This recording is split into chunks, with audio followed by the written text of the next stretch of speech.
बाबा जी और हुजूर जी की प्यारी साध संगत जी, राधा स्वामी जी संगत जी, व्यास नदी के हालात इतने बिगड़ चुके हैं कि चारों तरफ बस तबाही ही तबाही नजर आ रही है।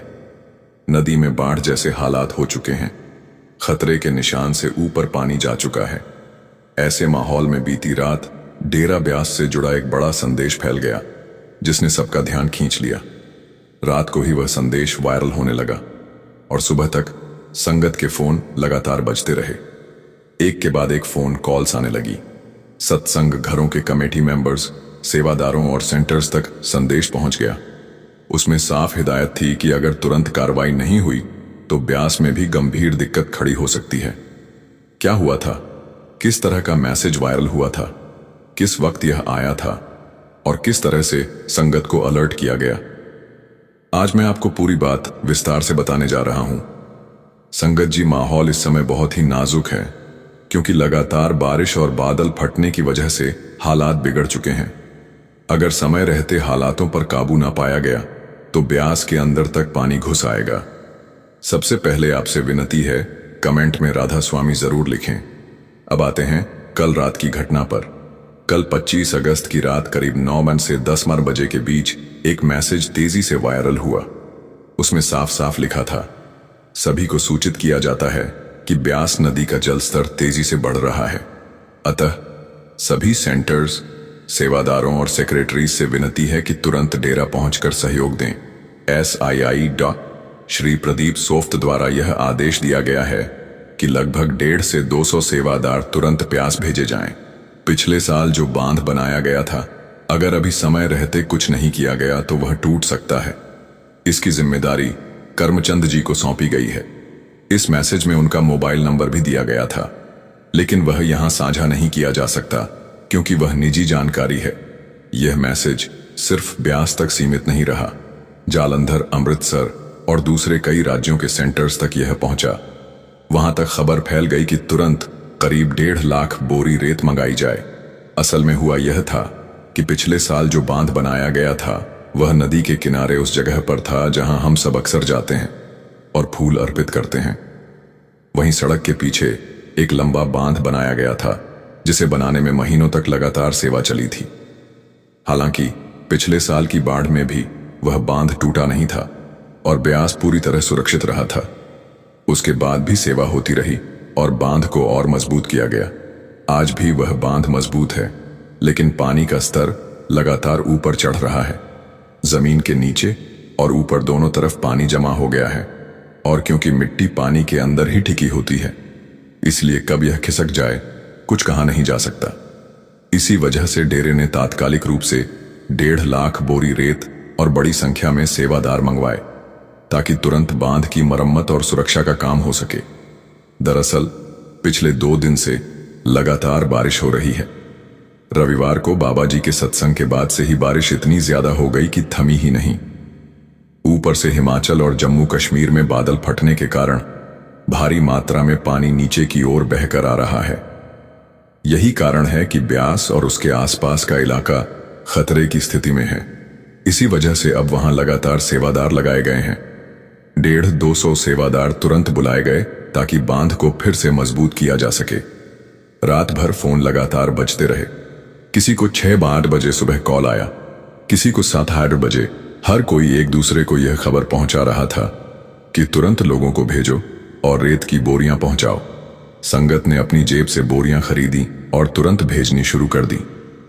संगत जी, डेरा हम सारी संगत का अपना ही तो है, और जब घर पर कोई मुसीबत आती है तो घर के हर सदस्य का फर्ज है कि उस मुसीबत का डटकर सामना करें। सेवादार और संगत भी डेरे के लिए वही तो कर रही है। सबको पूरी उम्मीद है कि बाबा जी की दया और उनकी मेहर से सब कुछ सुरक्षित रहेगा। हालात भले ही गंभीर हैं और चारों ओर तबाही का मंजर दिख रहा है। आपने न्यूज चैनलों और वीडियो में भी देखा होगा कि हालात 2023 से भी ज्यादा बिगड़े हुए हैं।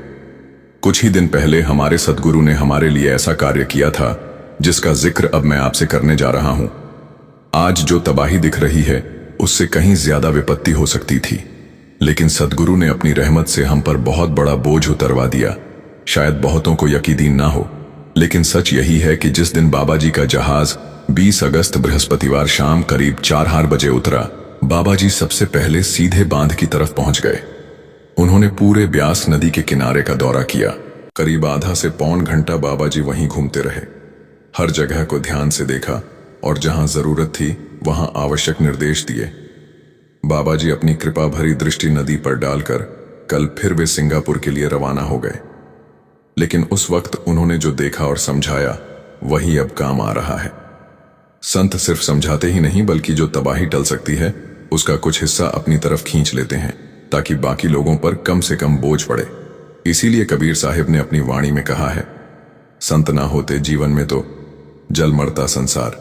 संगत जी, यह सृष्टि चल रही है तो केवल संतों की कमाई और उनकी दया से वे अपने ऊपर जिम्मेदारी ले लेते हैं और उसी की वजह से हम सबको राहत मिलती है।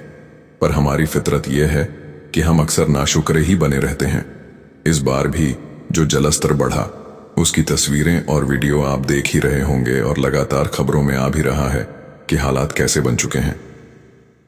बाबा जी ने पहले ही निर्देश दे दिए थे, उसी के अनुसार काम शुरू हो गया। अब सेवादार बड़ी संख्या में वहां पहुंच चुके हैं और डेरा भी सक्रिय रूप से बांध को मजबूत करने में जुट गया है। यह सच है कि बांध कुछ जगह से हल्का सा कमजोर हो चुका है, लेकिन सेवादारों की मेहनत और सतगुरु की दया से उसे फिर से भर दिया जाएगा। जितने ज्यादा सेवादार जुटेंगे काम उतना जल्दी पूरा होगा। सतगुरु जब कृपा करते हैं तो उनकी मेहर और बख्शीश की कोई सीमा नहीं होती। अब एक और बात पर ध्यान दें, बाबा जी इस समय सिंगापुर गए हुए हैं। कुछ यूट्यूब चैनल वाले शायद अफवाह फैला दें कि उनकी तबीयत ठीक नहीं है, लेकिन सच्चाई यह है कि बाबा जी बिल्कुल स्वस्थ और तंदुरुस्त हैं। वे सिर्फ इसलिए गए हैं क्योंकि अगले 2 हफ्तों तक कोई कार्यक्रम निर्धारित नहीं था। हमेशा की तरह यह उनकी मौज है।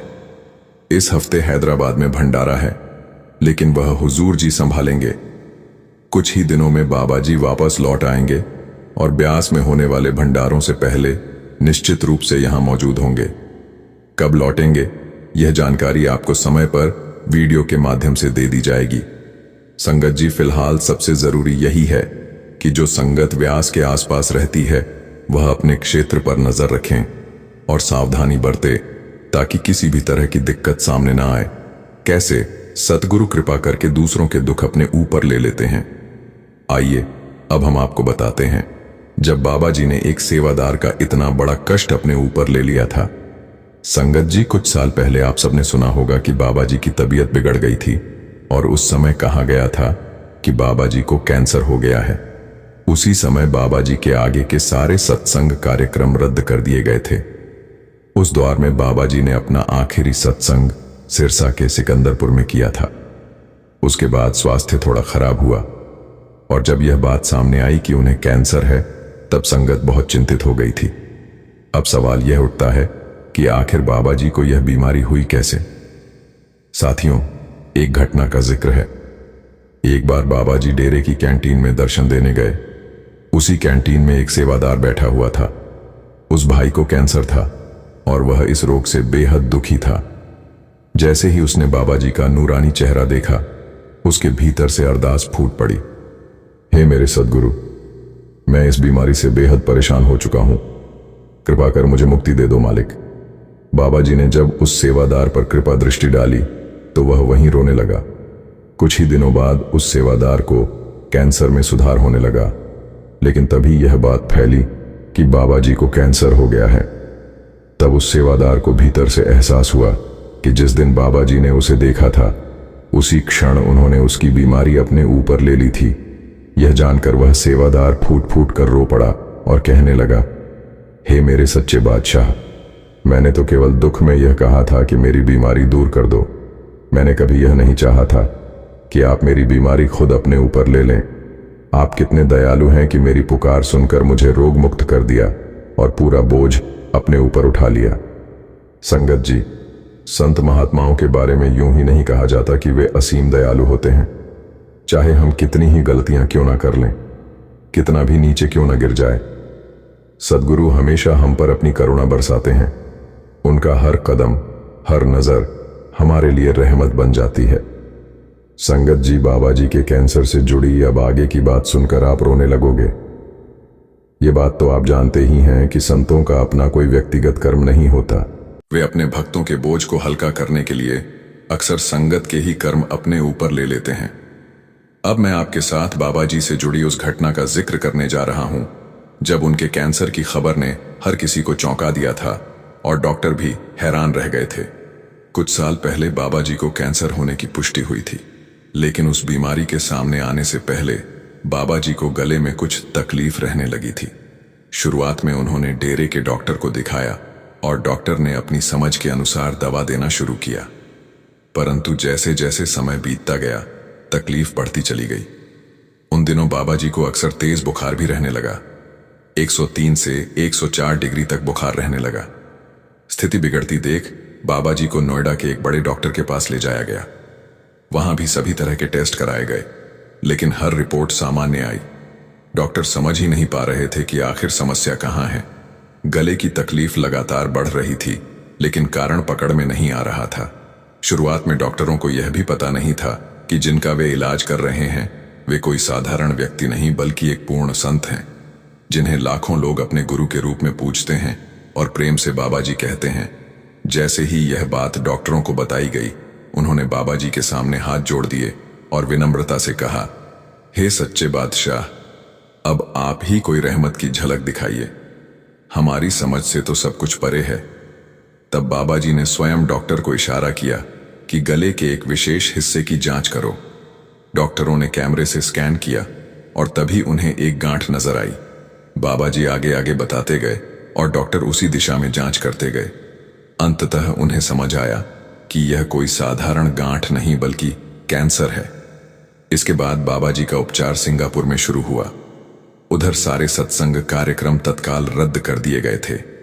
जब संगत को यह समाचार मिला कि उनके सतगुरु एक गंभीर बीमारी से गुजर रहे हैं, तो हर दिल रो पड़ा। लोग दिन रात अपने गुरु की सलामती के लिए दुआएं करने लगे। नोएडा से लौटकर जब बाबा जी डेरे आए, तब उनके साथ 24 घंटे डॉक्टरों की एक टीम मौजूद रहती थी। सिंगापुर जाने से पहले भी उनकी कोठी में डॉक्टर लगातार देखभाल और उपचार करते रहे। साध संगत जी, उस दिन बाबा जी को तेज बुखार था। इतनी तबीयत खराब होने के बावजूद बाबा जी ने इच्छा जताई कि विदेश रवाना होने से पहले वे अपनी संगत से मिलना चाहते हैं।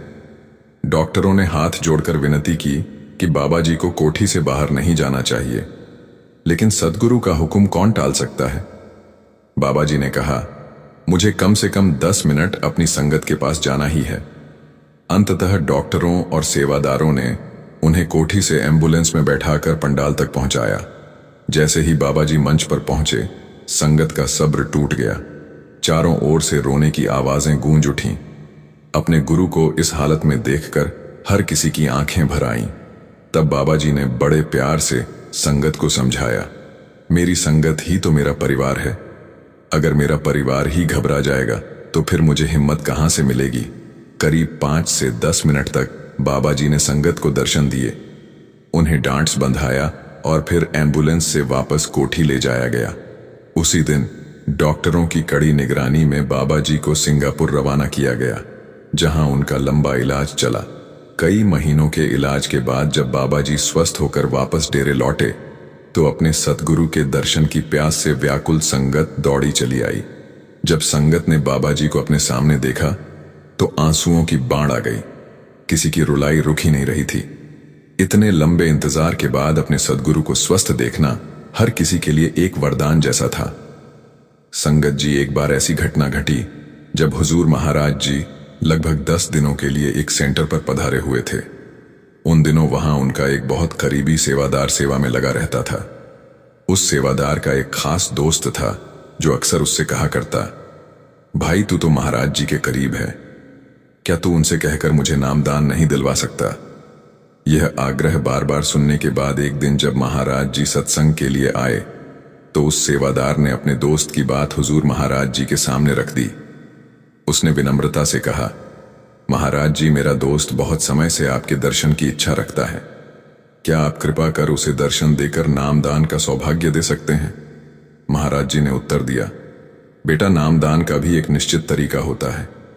लेकिन सेवादार अपनी बात पर अड़ा रहा और विनती करता रहा, महाराज जी मेरी आपसे प्रार्थना है, आप उसे यहीं पर नामदान दे दीजिए। महाराज जी ने कहा, ठीक है, उसे शाम को बुला लेना। शाम को सेवादार अपने उस दोस्त को लेकर हुजूर महाराज जी के सामने पहुंचा। जैसे ही उसने दर्शन किए, उसकी आंखों से आंसू बहने लगे। दर्शन के बाद महाराज जी ने अपने सेवादार से कहा, मैं इसे नामदान नहीं दे सकता, इसके कर्म बहुत भारी हैं। लेकिन सेवादार ने हार नहीं मानी। वह बार बार निवेदन करने लगा, महाराज जी आपने तो लाखों आत्माओं को पार लगाया है, कृपा कर इस पर भी रहमत कर दो।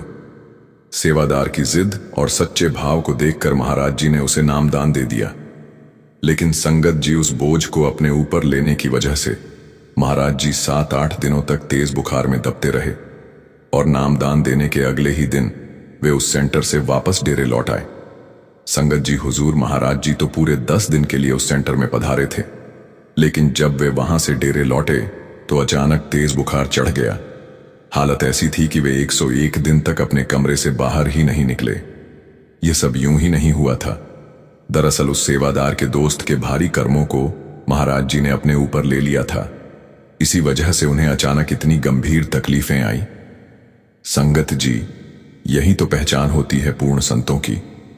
उनके अपने कोई व्यक्तिगत कर्म नहीं होते, बल्कि वे अपने प्रेमी जनों के बोझ को अपने ऊपर लेकर उन्हें हल्का कर देते हैं। सच तो यह है कि हम सबके कितने ही कर्मों को बाबा जी ने अपने ऊपर उठा लिया है। यह बात तो केवल वही मालिक जानता है। अब प्रश्न यह है कि हम इसके बदले क्या कर सकते हैं।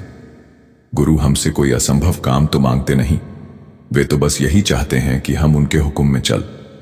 अगर हम भजन सिमरन में मन लगाएं और गुरु के बताए मार्ग पर टिके रहे तो हमारे लिए यह संसार जैसी जेल से निकलना बेहद आसान हो जाता है। लेकिन अगर हम आलस्य करें और सिमरन न करें तो फिर कई कठिनाइयों और भुगतानों से गुजरने के बाद ही गुरु हमें यहां से ले जा पाएंगे। संगत जी, करोड़ों जीव इस संसार में आते जाते रहते हैं, लेकिन बिना पूर्ण संत की शरण में जाए उनका चक्कर कभी खत्म नहीं होता। हम गिने चुने वही खुशनसीब लोग हैं जिन्हें किसी पूर्ण गुरु की शरण मिली है। इसीलिए इस जीवन को व्यर्थ नहीं गंवाना, बल्कि पूरी तरह से इसका लाभ उठाना है। संगत जी, एक बार फिर से विनती है, कमेंट में अपने भाव जरूर लिखा करें और इस चैनल को सब्सक्राइब करना मत भूलें। राधा स्वामी।